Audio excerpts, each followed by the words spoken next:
Vamos então fechando os nossos olhos e trazendo à nossa frente a figura serena e bondosa de Jesus, o nosso mestre maior. Jesus que está sempre conosco, mas que a grande maioria não o compreende, porque fica fixada no Jesus de 2000 anos atrás e não consegue trazê-lo para os dias de hoje. Entender a mensagem de 2000 anos atrás, mas atualizada, de acordo com aquilo que cada um de nós encontra ao longo da sua caminhada. Como é bom quando começamos a entender esse Jesus, que nos acompanha em todos os locais, que nos orienta em todos os instantes, nos momentos atuais, em tudo aquilo que enfrentamos. Então é preciso que entendamos esse Jesus e que peçamos a Ele que nos acompanhe em todos os instantes, não só para as questões de cunho religioso, porque Jesus não está restrito a isso. Jesus é tudo. Jesus é presente em todos os momentos, em todas as situações. É Ele que nos orienta como executar o melhor trabalho na empresa. É Ele que está nos mostrando como nos dedicarmos à escola, a um estudo melhor, mais envolvidos. É Ele que nos orienta a travarmos as boas amizades, a sermos honestos no dia a dia. É esse Jesus de hoje. É isso que precisamos entender. Um Jesus que conversa conosco em todas as situações, inclusive nos aspectos religiosos. Que assim seja, graças a Deus. Boa noite a todos, uma alegria estarmos juntos. Oswaldo, tudo bem? E nós estamos falando sobre bem-aventurado os pobres de espírito, ou os humildes, né? Pobres de espírito, que é tão incompreendido. As pessoas não compreendem o que vem a ser pobre de espírito e fazem uma confusão terrível. Então, pobre de espírito, nós dissemos nas lives anteriores, é a pessoa simples, são os humildes. E foi dito que é deles o reino dos céus. E aí nós explicamos o que é reino dos céus e nós falamos que o reino dos céus é exatamente dos humildes, ou dos simples, né? Aquele que tem uma vida mais tranquila, mais serena, porque o reino dos céus não é aquele céu que a gente entendia no passado. Então, o céu não é aquilo. O céu é a consciência, a paz aqui dentro, é a serenidade. E aí, como é que fica a situação daquele que é orgulhoso? O orgulhoso não vai encontrar esse céu, né? Se o céu é a paz interior, então, se a paz de espírito é produto de um entendimento melhor, de uma vida mais serena, obviamente aquele que é orgulhoso, que olha unicamente para si, não vai conseguir encontrar esse céu, porque ele não tem dentro de si a paz. Então, ele fica alijado desse céu por enquanto. Por que por enquanto? Porque nós evoluímos sempre. É natural que a gente entenda que a nossa caminhada não é uma só vida, não faz o menor sentido. A nossa caminhada são longas vidas, né? Um número longo de vidas, porque em cada existência, em cada caminhada que temos, é um aprendizado novo. Nós somos como aquele aluno que aprendeu na escola aquele dia, aquela aula, voltamos para casa. Lá colocamos a cabeça em ordem, vamos analisar tudo que aprendemos e vamos voltar para a escola, e a escola terra. E aqui na escola vamos ter novos aprendizados naquele novo dia, para retornarmos, fazermos a nossa liçãozinha de casa e voltarmos. Então, é isso que mostra a bondade de Deus. Não fosse assim, esse Deus não era bom, nem justo. Se ele, numa única existência, em razão dos meus equívocos, fosse me mandar para um sofrimento eterno. Não faz o menor sentido. Por quê? Porque mesmo depois de tantas caminhadas, tantas conquistas que eu tive e que todos nós tivemos, ainda erramos tanto, falhamos tanto. Então, só temos que voltar para aprender. É aí que mostramos, ou que percebemos, a beleza, a justiça, o amor desse Deus, né? E falamos também em anteriores que os orgulhosos, normalmente, não direto, normalmente são pessoas de grande saber, de grande poder, mas nem sempre. E que essas pessoas que têm um grande saber, um grande poder financeiro, são ricas, normalmente não querem, entre aspas, perder tempo com as coisas da alma. Nós vemos isso, né? Quantas pessoas que dizem, procurar essas coisas aí da alma, ei, eu sou tão jovem, não vou perder tempo com isso.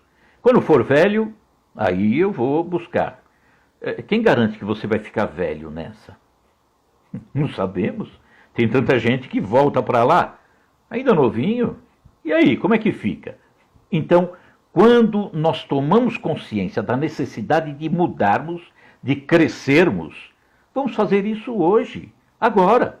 Mas normalmente aquele que está envolvido nas coisas da terra, no poder, na fama, tudo isso, no dinheiro, normalmente deixa as coisas de lado. Mas orgulhoso também não é necessariamente quem tem o dinheiro. Existem muitos pobres, pessoas com parcos recursos financeiros e que são extremamente orgulhosas. É aí que a reencarnação, ou as reencarnações, nos mostram o passado. Quem foi essa pessoa no passado? Talvez tenha sido uma pessoa extremamente orgulhosa. E para tentar cortar esse orgulho que está na sua alma, vem para cá, escolhe vir numa situação de pobreza, mas não consegue fugir do orgulho.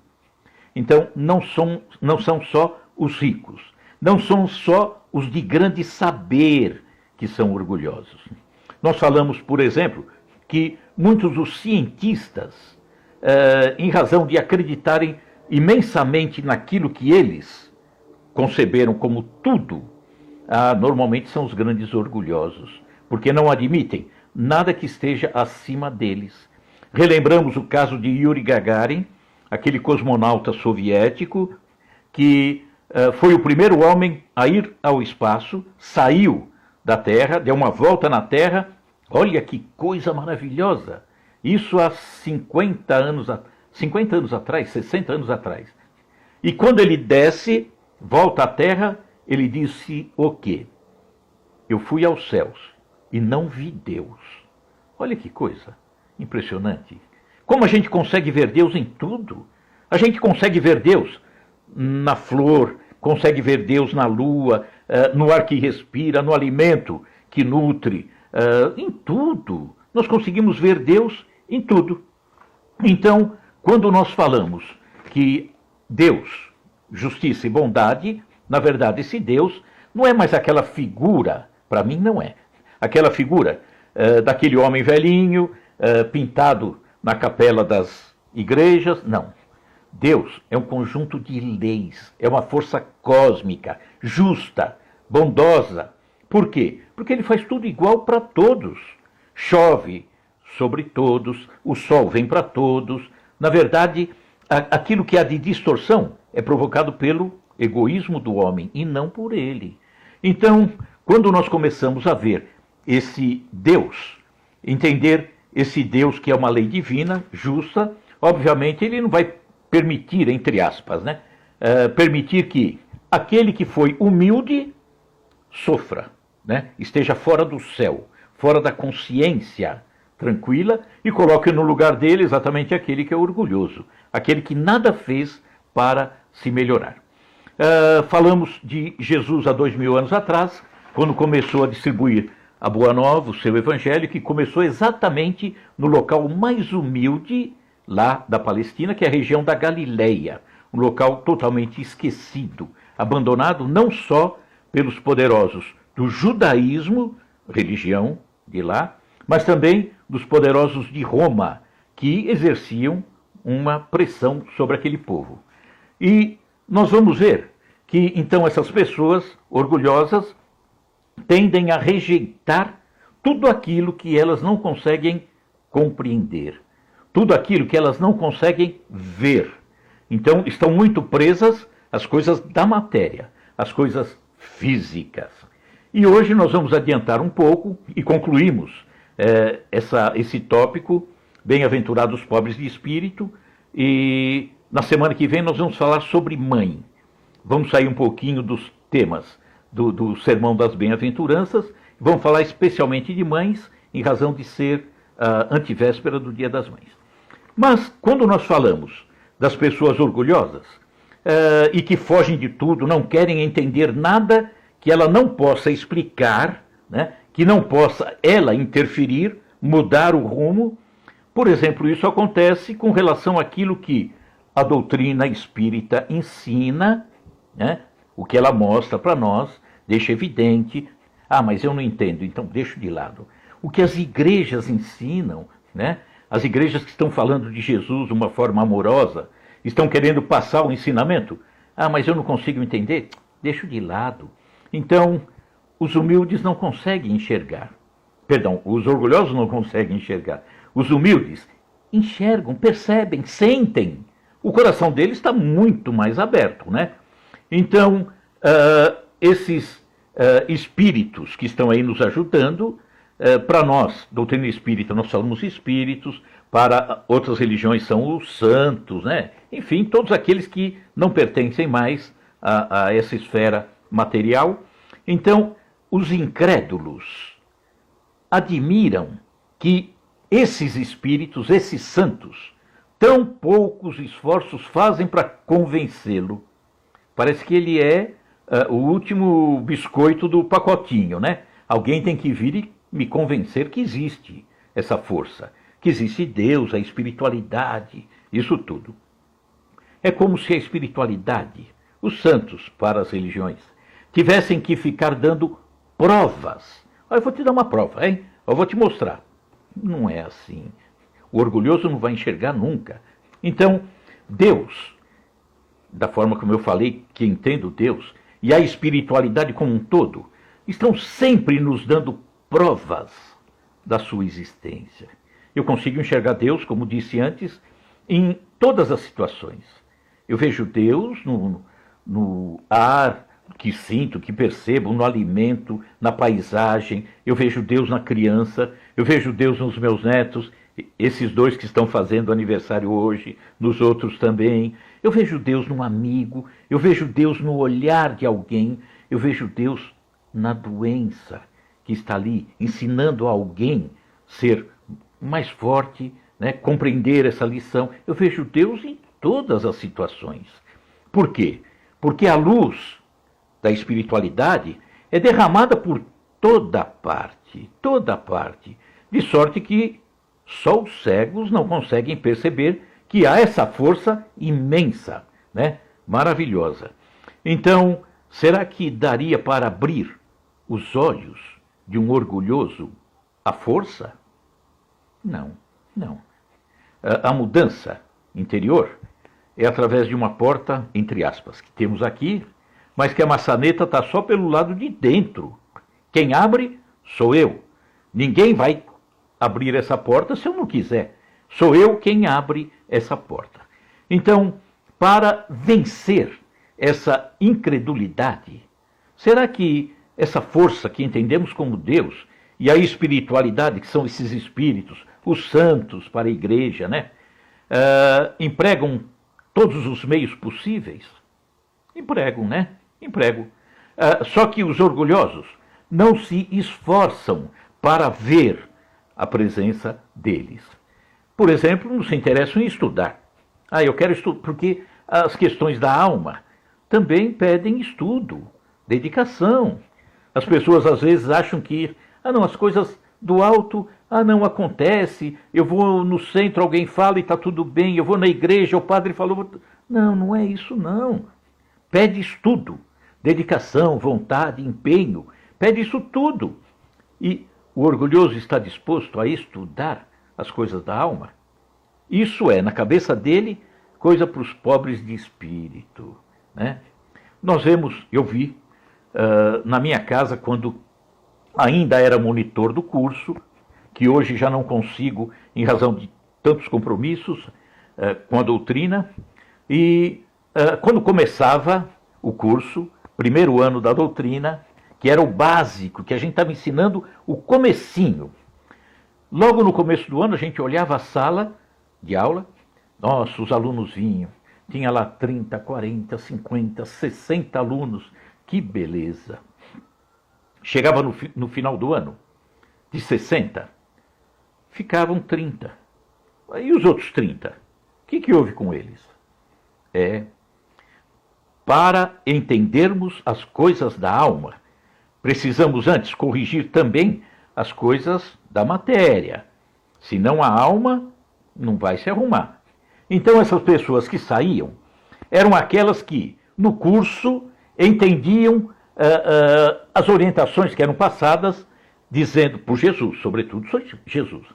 Por exemplo, de você amar o próximo, ser honesto, aquela coisa toda. E de repente o aluno que começava aquele ano começava a entender que 1 quilo tinha 1000 gramas. 1 metro tinha 100 centímetros. Mas talvez ele estivesse habituado a vender um tecido na loja dele, sei lá, media 1 metro e na hora de cortar para o freguês ou para a freguesa, sem querer a tesoura, vinha um pouquinho para dentro. E vindo para dentro, ao invés de 100 centímetros, o freguês levava 90. Ou pedia 1 quilo de alimento e na hora de colocar no saquinho, isso é coisa do passado, hein?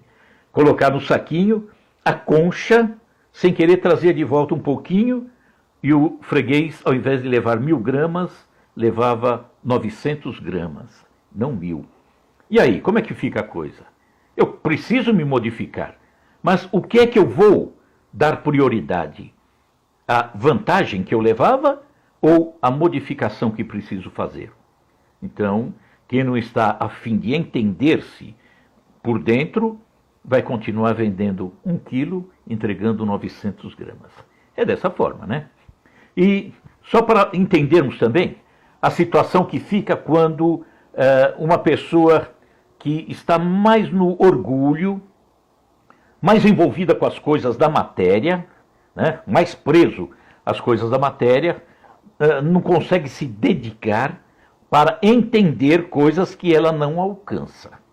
Nós vamos ver, existe uma história que diz que uma mulher, essa mulher muito rica, mas passando por uns problemas de envolvimento espiritual que ela não compreendia e nem se preocupava em compreender, mas que a incomodava, ela vai até um centro espírita. E chegando no centro, ela procura o atendente e diz: olha, eu vim aqui porque vocês precisam me ajudar. Bom, tudo bem. Ajudar em que sentido? Não, é que eu estou em casa e de repente eu vejo vultos passando.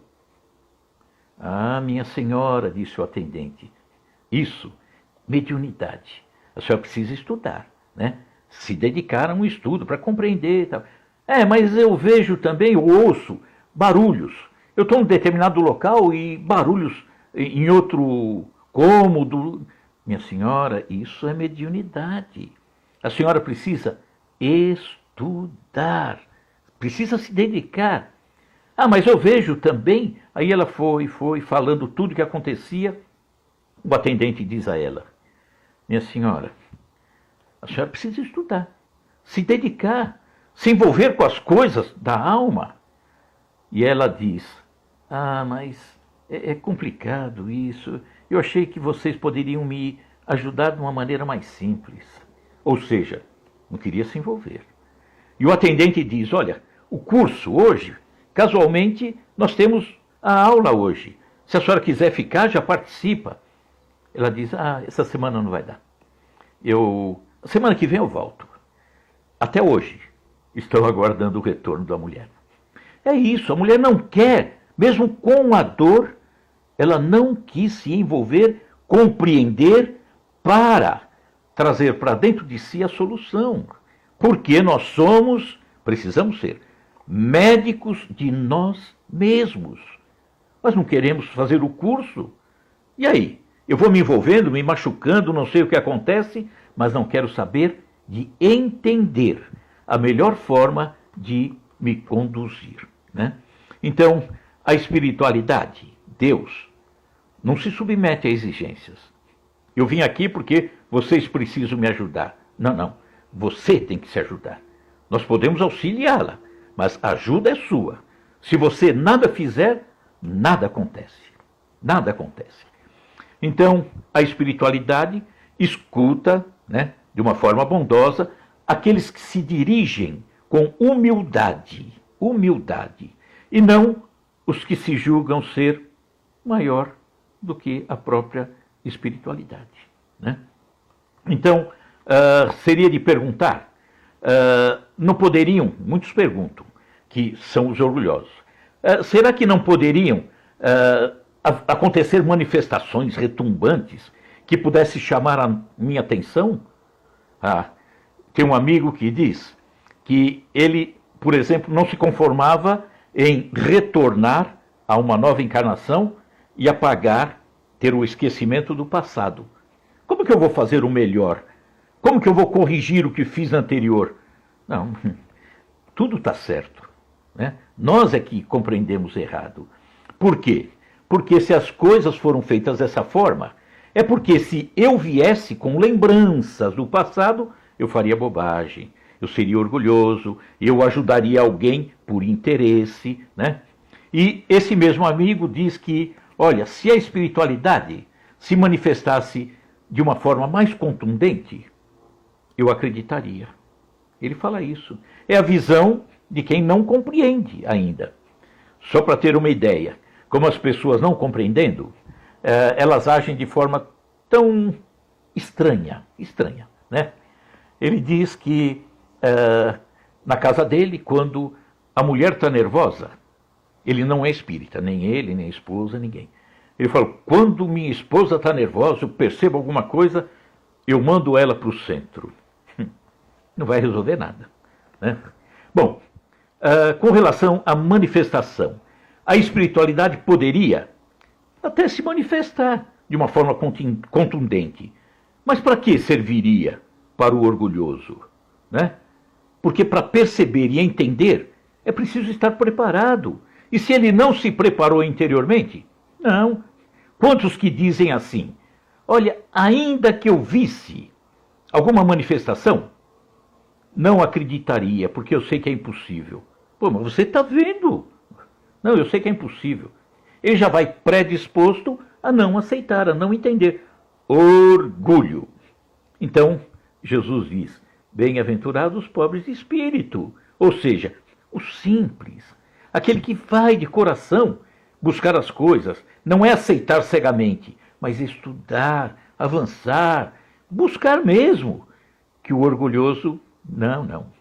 E outra coisa, quando o orgulhoso diz que é impossível, então se nega a reconhecer uma verdade, porque o orgulho dele não permite, é porque ainda não traz maduro o seu coração, né? Não está em condição de perceber isso. Mesmo que eu visse, não acreditaria porque é impossível. Então, já é impossível para ele. Porque o orgulho é a catarata que acaba atrapalhando a visão. O orgulho. Carregando o orgulho, a visão não funciona. A visão espiritual não funciona. É o humilde, aquele que vai de coração aberto. Então, de que vale querer apresentar a luz para um cego? O cego não vê, o cego não compreende. Olha, eu estou vendo aqui uma luz amarela. Ele não sabe que é luz, não sabe que é amarela. Olha, agora mudou para verde. Ele não sabe. Então não dá para explicar. Não tem como.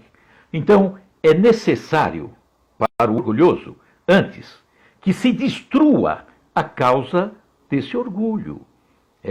Então, muitas vezes, é pela dor. É a dor que faz a pessoa baixar e realmente perceber que ela é pequena. Nós somos pequenos, mas precisamos crescer.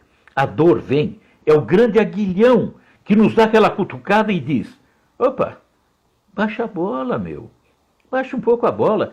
Vê se é isso tudo, vê se você é isso tudo que você está imaginando. Vê se cresça, vê se aprenda. Então, ninguém é abandonado pela espiritualidade.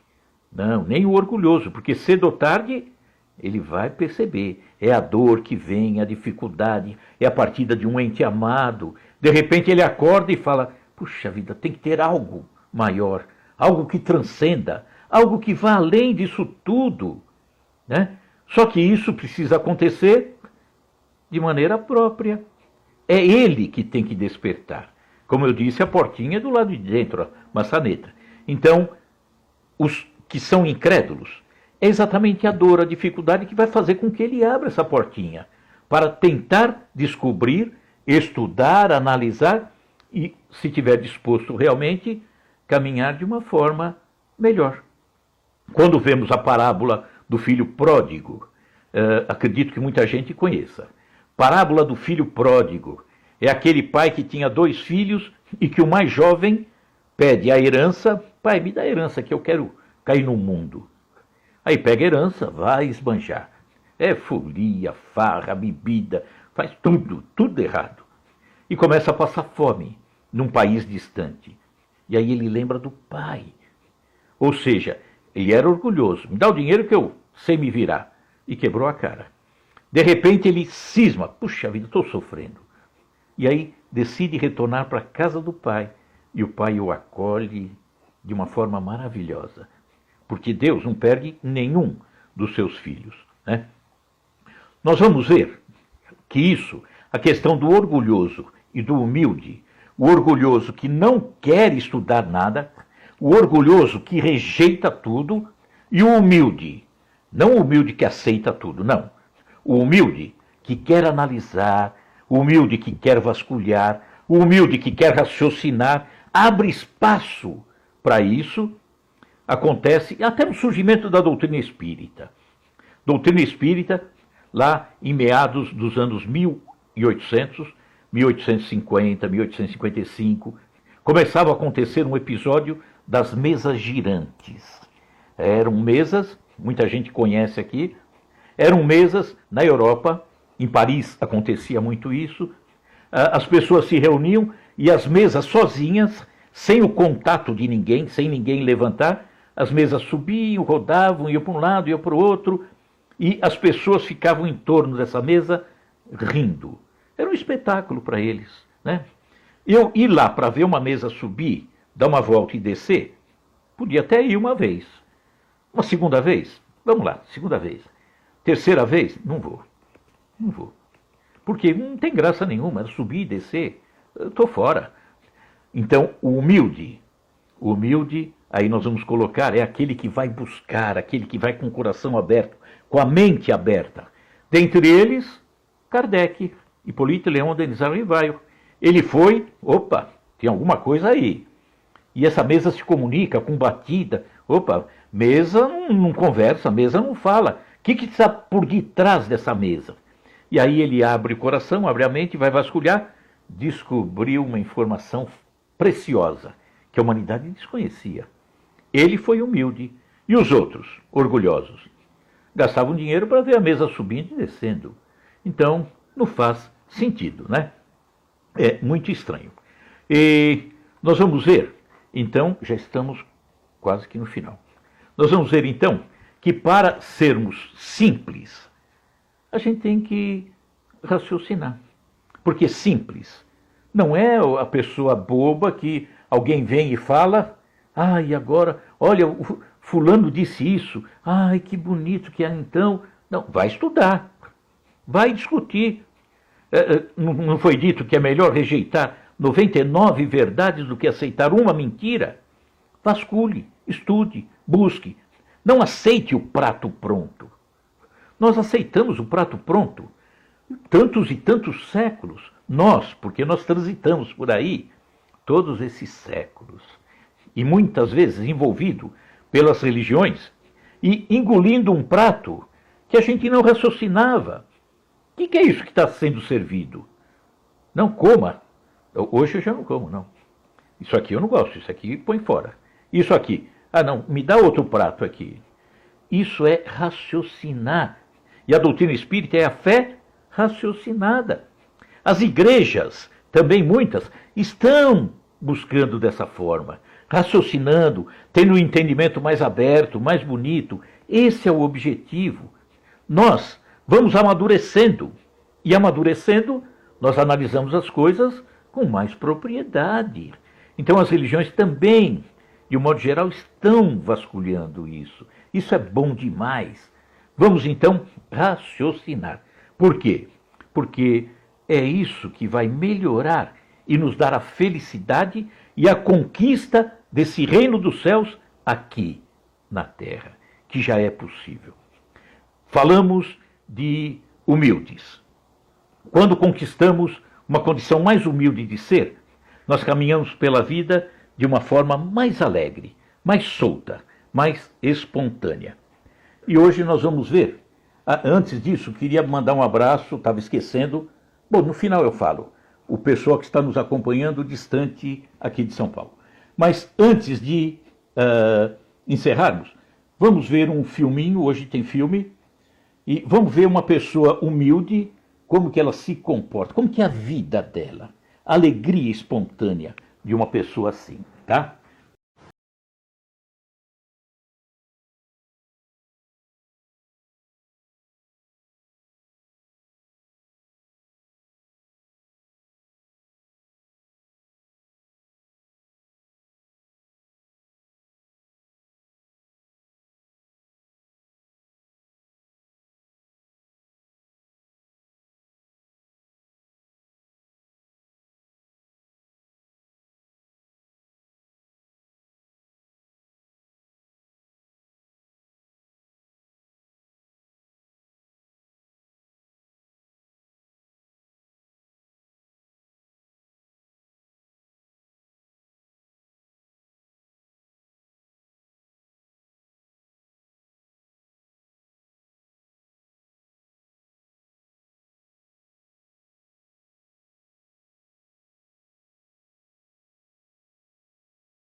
Bom, deu para ver como que é o comportamento, né?